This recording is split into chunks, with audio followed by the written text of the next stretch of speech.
দেখুন এই যে দবির কা খ্যাত কোমল পাগল, তিনি তার সাজানো গোছানো সংসার নিয়ে বসে আছে, এখানে বসে বসে ঘুমাচ্ছে।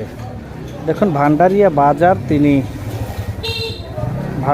বাজার তিনি কি পরিষ্কার করেছেন, পরিষ্কার করে এখানে তিনি ময়লার স্তূপ করে ঘুমিয়ে আছেন।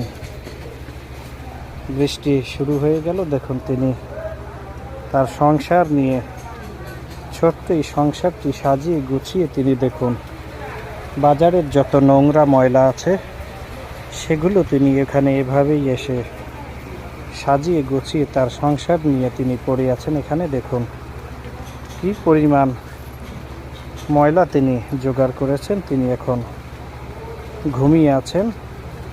দবির কা খ্যাত কোমল পাগল ভান্ডারিয়া বাজারে আসলেই তাকে পেয়ে যাবেন।